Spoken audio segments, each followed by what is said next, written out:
And joining me once again is Jessica Taylor, the Senate and Governor's editor for the Cook Political Report. Your second time on the podcast, Jessica. I think that makes you officially a friend of the pod now. So we're glad to have you. Thanks for having me.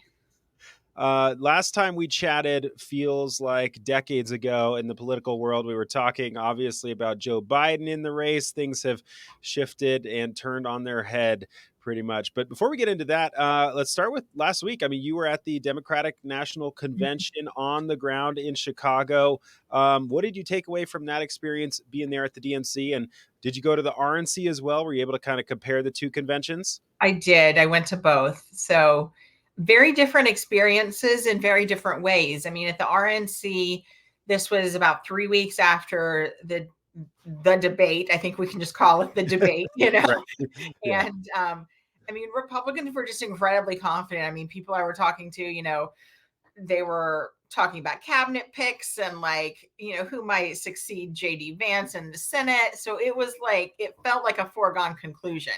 We Yeah. did an event with Tony Fabrizio, who's Trump's pollster. And, at that point they were talking about, we can expand the map into Minnesota, into Virginia, into New Mexico. So there was just a lot of confidence. And then, 72 hours after we get back, everything changed. So, how that week would have been different, I think, it's in a way hard to compare the two just because the entire thing blew up, that Right. they were running against Joe Biden. They felt like this was just, he's weak, he's feeble. Trump had just survived an assassination attempt, which also feels like it was 100 years ago. I mean, it was just, but I mean, we also saw at that RNC, for those first few days, Trump was unusually quiet. And I think that was helping him in a way because the story was about Biden. He again, survived this assassination attempt. They were feeling this air of inevitability. And then, the first part of his speech, I was on the floor for, and there was a lot of energy at first. And then, as Trump is wont to do, he just kept rambling and rambling and rambling. And let me tell you, my feet were really hurting. Other people seemed to be really tired. Where he got into talking about Hannibal Lecter. This was not on the teleprompter. It was like Trump's biggest enemy is himself in this regard, where he can just, you quit while you're ahead. You had this speech, you had this message, focus on Biden. And even when it was just Biden, he was rambling and was off topic. And then what we've seen in the intervening weeks and months, I think, is that with Harris as the nominee and has really thrown him completely for a loop, that he doesn't know how to talk about her, questioning whether she's Black enough. I mean, it was supposed to be this economy, immigration message. That's what we saw at the RNC. And at the DNC, the word that everyone used every night was just joy. And I was sitting there many times wondering how different this would have been had it been Biden. And I mean, I don't think the arena would have been full. There would not have been as many people there. There would not have been, the celebrities that were there, I mean, the DNC sort of always gets this, kind of bigger bump in a way from celebrities and stuff. The RNC had Kid Rock and Hulk Hogan and different stuff. And then, we had Oprah at the DNC. Yeah. So No Beyonce, though, unfortunately for you. Oh my gosh, that was crazy. We really thought it was going to be Beyonce. And so it almost felt like a little bit of a letdown when it was just Kamala Harris taking the stage, which they said sort of this rumor mill had been going the whole week. And it really had hit a fever pitch, and when TMZ reported it, TMZ's almost never wrong. So we were like, we're getting Beyonce. And then Roy Cooper, the governor of North Carolina, comes out and I'm like, is Roy Cooper going to introduce Beyonce? And no. So Leon Panetta was the major guest, the surprise guest. Yeah, for real. That's what I kind of felt like. Yeah. He was the only one that didn't make sense sort of in that lineup, putting the former defense secretary, in the primetime lineup. But yeah, there was a lot of energy. I mean, just every speech every night from, Biden's speech certainly well received. Hillary, Bill Clinton and Tim Walz just got, a complete, bringing down the house. And when his son reacted, I mean, you could just see a lot of humanity there, I think. And Harris's speech, I think she really, I think she spoke to a lot of sort of those undecided voters in sort of the middle. And I think if she runs her campaign that way, then that could certainly be a winning message. This isn't over. I think I did hear from a lot of Democrats that certainly things are different than they were a month ago and that they were even in this. We also did an event at the DNC with Future Forward. We did a panel with Future Forward, which is the main super PAC that had been supporting Biden and is now supporting Harris. And their founder actually said that, in those intervening weeks after the debate, their model showed that Biden only had a single digit percentage chance of winning. Wow. That's how grim things looked, But they were also cautioning that, some of these really rosy polls we're seeing, they're like, we're not seeing those numbers. Like, is it better? Are we in the mix? Yes. But like this, we should not think that this is a completely done deal. That heads into my next question, which was going to be obviously a far more, the RNC was very confident in its own way. In the DNC, there was a lot of optimism. Mm-hmm. Does that translate to confidence, or is it just an optimism that now at least we have a fighting chance? Is that the sense? You had Michelle Obama probably got one of the best receptions the entire convention. You can see why Democrats keep wish casting that she's going to run, which if you've read her autobiography, I don't think she's ever going to, but she hates politics. Yeah, exactly. But, she was like, do something. That was her like thing, like, don't just stand here, like do something. And you kind of heard that refrain throughout the week, like go volunteer. And when I'm talking with sources in a lot of these states, and certainly there in Nevada, that, just the increase they're seeing in volunteers, in canvassers, and money coming in is just exponentially different than when it was Biden on the ticket. That Harris, I think, has appealed to some of those, younger voters that just were not motivated, that she sort of offers this new hope. I mean, it really did feel a little bit like 2008 again. I heard several people say that, like they felt like this was very Obama-esque. And what, we've seen typically in elections, the change candidate tends to win. 2008, Obama was the change candidate. In 2016, Trump was the change candidate from the Clintons. Absolutely. Yeah. And Biden was the change candidate from Trump in 2020.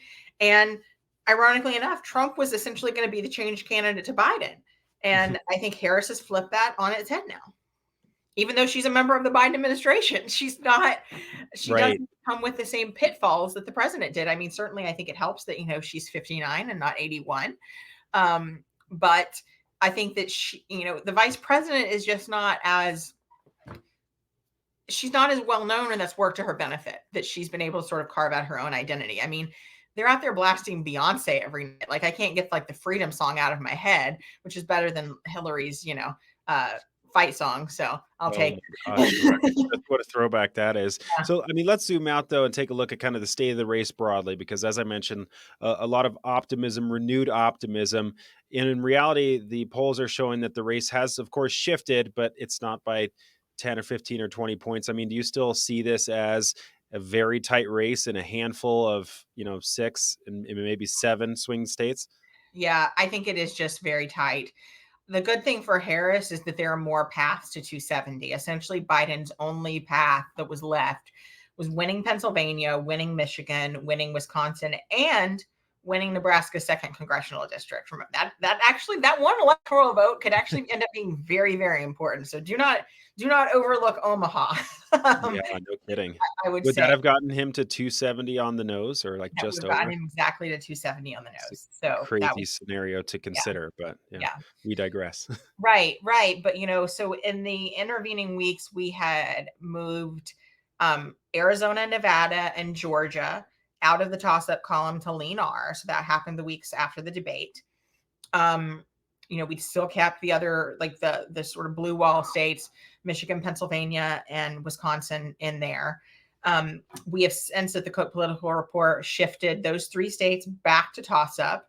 And today, on Tuesday, we are also shifting a state, North Carolina, that had been in the lean Republican column into the toss-up column. And this is a state that the Biden campaign was talking about for a long time. We're going to put North Carolina in play. It hasn't gone Democrat since 2008. Barack Obama won it, but then he lost it in 2012. Trump won it twice. But you can just look at, like, one of the biggest things I think to see is, like, follow the money in these races. Mm. And you've seen the Trump campaign make really big buys in Georgia and in North Carolina, where they really thought those were over and they weren't going to have to spend as much time there.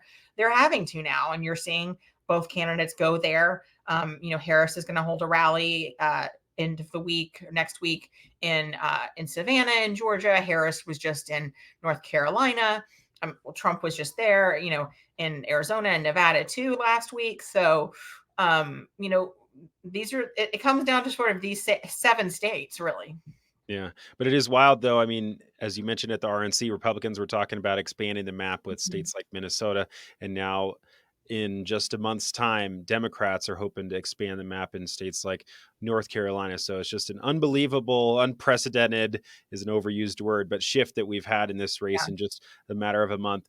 Why has it shifted so much when it comes to the demographic groups? Is it people that are coming off the sidelines to support Kamala Harris, or is it Yeah. people that are shifting from they were in the Trump camp because they didn't like something about Joe Biden, and now they've shifted to her? It really is people that were undecided or we're going to vote third party or we're not going to vote at all. We kind of we had this term for them, sort of the double haters, that they didn't like either candidate.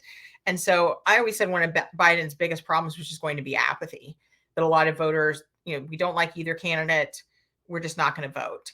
And we've seen, like I said, it was predominantly younger voters and voters of color, and that is where we have seen such a huge surge across in all of those states. But Latino voters there in Nevada, but I will say, so we've started doing our own swing state polling Mm. as well at the Cook Political Report, and we released our numbers a few weeks ago, that sort of captured the very end of July and very beginning of August, so about a week and a half after the switch happened.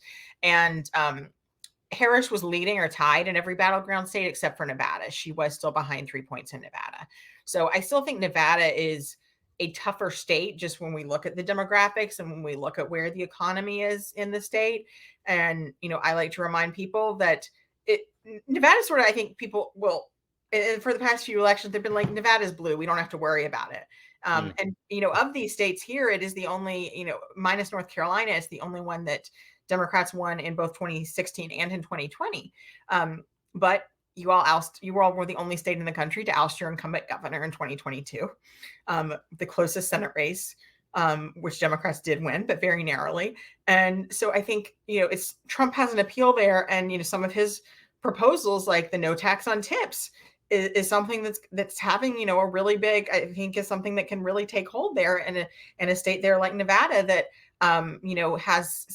is so focused on the service industry. Absolutely. Yeah, it was wild looking at every single poll that kind of came in throughout the summer. Trump was leading. I look back on the 538 list, and it was every single poll essentially over Biden throughout the entire summer. And now it's within the margin of error. Trump's has led in a couple, Kamala Yeah. Harris has led in a couple. And so it's kind of back to that 50-50 range where the state is in play. And Trump coming here on Friday to talk about the no taxes on tips. He Mhm. obviously wants to win our 6 electoral votes, as does Kamala Harris. She was in Las Vegas prior to the convention. You guys still have us in the toss-up range. My guess is that we'll probably be in toss-up status until November 7th, right? Probably November 5th. Yeah.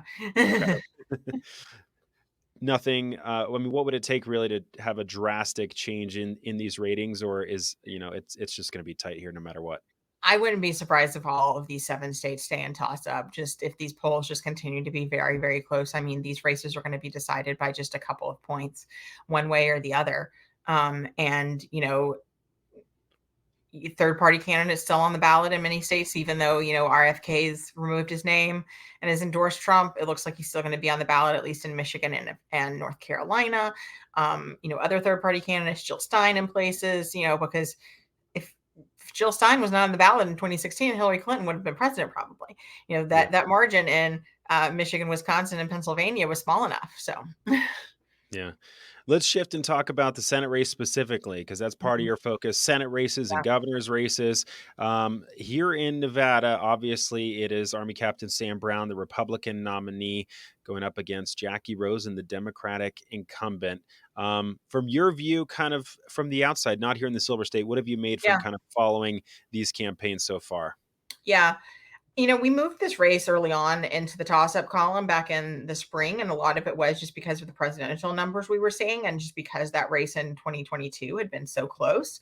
And Nevada is such a unique state, and that it's so transient, and that Jackie Rosen was the only vulnerable first-term senator running, and she has to reintroduce herself. She's had a really rapid rise in politics, going from a synagogue president to a one-term House member to then being elected to the U.S. Senate. It's a very rapid rise.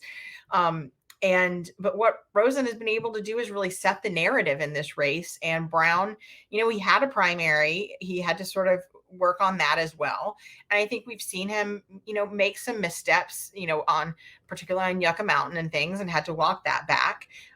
But he hasn't had the money to compete with Rosen. That's the main issue. Some of these other Senate races that I'm watching across the country, in Wisconsin, in Pennsylvania, there are self-funding candidates that can just write themselves a check, but Brown isn't in that category. So I think after the June primary, he won it pretty convincingly, Yeah. but then really was largely dark on TV while Rosen has been up, and she's been particularly hammering him on the issue of abortion. And, the first ad he went back up with was just a 15-second ad a couple of weeks ago from that interview, which, Brown, like many Republican candidates, have tried to get ahead of the issue after we saw how damaging it was to Republicans in Senate races after the Dobbs decision in June 2022. That interview with his wife, where they talked about the abortion that she had, and he reiterated, that I would not support a national abortion ban, and that I would, respect the current law in Nevada that's been enshrined there for 30 years. But the problem is that Brown, he's worked for very conservative organizations in the past. He's, in Texas, and when he was in Texas, supported different laws and things too. And so the Rosen campaign can point to that. And that's what they've been doing. So, we, in our polling that we had a few weeks ago here, now, we'll say we showed this as an 18-point race, and there is no way this is going to be an 18-point race. Yeah, that's wild. Yeah, those don't happen in Nevada. So I add that caveat that we know that. But just the shift that we have seen, and the way that Rosen is even outrunning the top of the ticket is just remarkable. And I think it shows that she's used her financial advantage well. And, where we saw some of the biggest differences, shifts were with women, with undecided, with independents. And, Rosen has already aired, at this point, she'd already aired $16 million worth of ads, and Brown had only aired $1.4 million. So that just shows you, Wow. how lopsided that has been. Yeah, she didn't have to spend any money in her primary, whereas Sam Brown did face many primary challengers, including, Dr. Jeff Gunter, who had a lot of money and ran a bunch of ads as well. So a lot of his war chest, Yeah. or some of his war chest, was kind of depleted, even though he won that race handily. Yeah. So since our polling in May, we've seen a 27-point shift among women towards Rosen. Wow. Is so that something? Mhm. Can you overcome that? I mean, that seems like a huge number.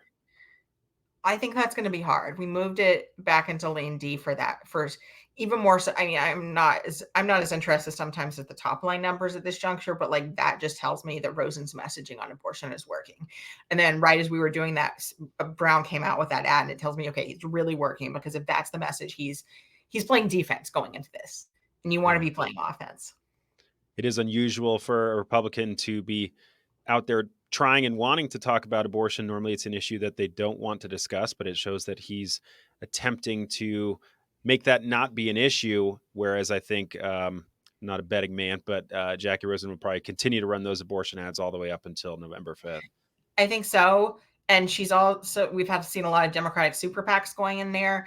We are seeing more Republicans, outside groups going in, or we will start to after Labor Day. Club for Growth, the National Republican Senatorial Committee. Mitch McConnell's super PAC has spent some on the sort of issue side, but we haven't seen the main super PAC Senate Leadership Fund reserve there. That's something that would tell me that they feel like this could be a flip for them. But we're seeing that money go into, Montana and Ohio, first of all, because those are still, as we look at the battleground, those are still better opportunities. And, I think even at this point, some of the open seat races, I think particularly Michigan might be, if you're looking for another pickup opportunity, Michigan could be a better pickup opportunity at this point than Nevada. And, I think really it comes down to money sometimes. And like that's just where I think if Brown had been able to, I think, get out his story earlier and sort of set the narrative, this could have been a very different race. Because I think he's someone that has a very compelling story. And when you meet him in person, I think he's an engaging person. But when you're running sort of up against, I think Rosen has shown that the Reid machine and the way they are doing this is still very much alive and well, even though the Senate Majority Leader has passed on. Absolutely. Yeah. Something I wanted to ask you about more broadly when you look at the battleground Senate races. I noticed on the Cook Political Report website that you guys say that Democratic Senate candidates are all far outpacing Kamala Harris, polling several points Mhm. ahead of her. I think when Biden was in the race, that kind of made sense because he was so unpopular. And Yeah. yet that trend has kind of continued now, even when Kamala Harris has been replaced as the nominee. Why are these Senate candidates doing so much better than she is? I think they've been running these campaigns for a long time, and I think a lot of these candidates have their own identities and they have their own brand apart from her. And certainly, if you're, Tammy Baldwin in Wisconsin, if you're Alyssa Slotkin in Michigan, you welcome the top of the ticket doing better. Sort of a rising tide lifts all boats. But I'm will maybe it helps in Ohio a little bit too, but we'll see. But Ohio. Sherrod Brown and John Tester in Montana still face incredibly long odds. John Tester, especially, just because that's a 16-point Trump state. And that's one I'm, watching very closely. That's just the map overall still has not changed. It's just an incredibly difficult map for Democrats where they're on defense in virtually every state. Yeah. What's really left in this race when it comes to the Senate races and the presidential race? Aside from this debate on September 10th that may or may not happen at this point, what is left that can really kind of change the dynamic in these last 2 months? Well, I do think some voters, those undecided voters, and there is still a significant amount, and it could be decisive in just a race that's decided by a couple of points in all those states and in the Senate races. Again, Republicans have sort of held their money. Labor Day is kind of the traditional campaign kickoff, and this sort of permanent campaign. Maybe that matters a little bit less, but I think sort of with the disgust with our politics, I think a lot of voters probably aren't going to be tuning in until maybe then. So maybe they're not going to be doing their research, and so I think Republicans are sort of gambling in a way that, okay, we spend our money now, it'll be bigger bang for our buck when people are actually paying attention instead of spending it in the summer or something. And that might work. So we'll see if once this spending sort of evens out a little bit more, if some of these races tighten. But, I think that certainly, I think Rosen had built a lead with that money. And then I think when everything changed at the top of the ticket from Biden to Harris, that's just sort of supercharged things in a way. But she is the one incumbent that still stands out to me that is just outrunning the top of the ticket, first Biden and then Harris by just an extraordinary amount, which again is really surprising even for a first term senator. Some of Tammy Baldwin's seeking her third term. I think John Tester is outrunning by more just because he has to. But in these sort of, presidential and Senate battlegrounds, she's really posting remarkable numbers so far. And can that, what are Republicans are going to come in with hits against her. They're going to tie her to Harris. They're going to tie her to immigration and the economy. And can that bring our numbers down? But if you've built enough of a lead, that's a cushion. Absolutely. Well, a lot of time still left until November 5th. Drink a lot of coffee between now and then, Jessica, because I'm sure you guys will be nonstop between now and then. Yeah. Thanks for having me, Ben. I appreciate it.